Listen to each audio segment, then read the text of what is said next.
My wife's stepmother thought it was cute that our 6-year-old daughter was getting verbally and physically bullied at school, so I told our daughter that her grandmother was stupid in front of her face. My wife and I have 3 kids. Our youngest, Emily, turned 6 last Sunday. We recently had to deal with an issue in Emily's school. Last year, a new student joined her class and started bullying her. He'd make fun of her, call her names and steal her stuff to hide it around the school. On 2 occasions, the bullying got physical. It took us a while to sort everything out, because the boy's parents were a nightmare and nothing the school did worked. Finally, they threatened to expel him if he didn't leave our daughter alone, and his family got him to stop. He hasn't bothered Emily in months, and she is doing much better. Because of how much of an ordeal this ended up being, many of our friends and family members know what happened. Most were as frustrated as we were, but my wife's stepmother Patty thought the whole thing was cute. Even after we told her everything the boy did, she still insisted he probably just liked Emily and didn't know how to show it. For whatever reason, she's fixated on this. Every time the subject comes up, Patty says she still thinks we're being dramatic and the boy deserves another chance. My father-in-law fluctuates between being angry at the school and agreeing the boy was probably harmless. They never spoke about this near the kids, and my wife and I don't give a shit what they think anyway, so we never worried much about this.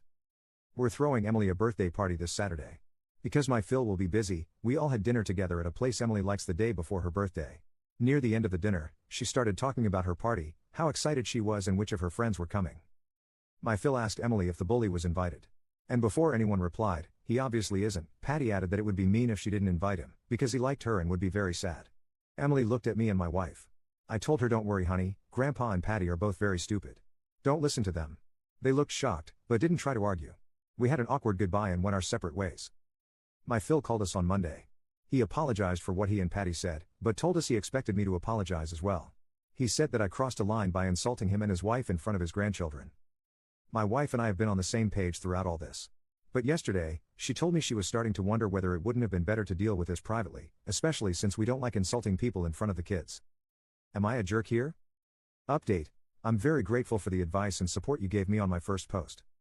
Emily's birthday party went off without a hitch, and she had a great time with her friends. It's always bittersweet watching our little girl grow up so fast, but me and my wife enjoyed ourselves as well. We talked more about what happened over the last few days. My wife made it very clear that she didn't care that I called her father and Patty stupid and didn't think I should apologize, but was concerned about our kids thinking I was a hypocrite. We always aim to teach them to be kind and avoid insulting others, and it doesn't feel fair to hold them to standards we don't hold ourselves to. So Friday night, we sat the kids down and discussed what I'd said. We explained that I was upset at what my in-laws had done and was trying to protect Emily, but that what I said was still not nice and they shouldn't repeat it. I apologized for the language I used. Besides that, my wife and I also talked about how we deal with her father and Patty. I told her I wanted them to apologize to Emily, and I wouldn't say a word to them until they did. She agreed with me. After the party, she texted her father the following, this is a translation. The party went well. About what happened at Emily's birthday dinner. My name, will not apologize.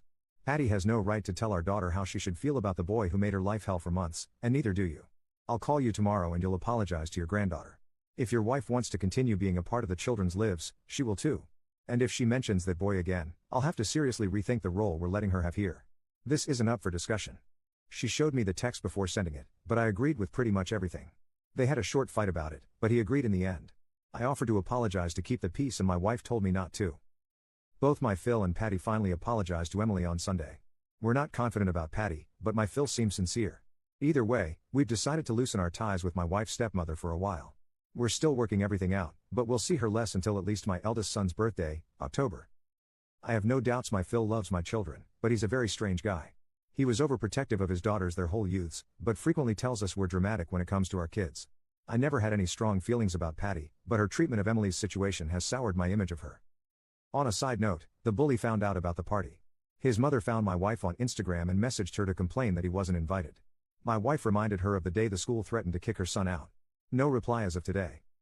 I was glad to see that even those who thought I was in the wrong agreed that Emily and her well-being came first. At the end of the day, that's all I really care about. This will be my only update. Thanks everyone.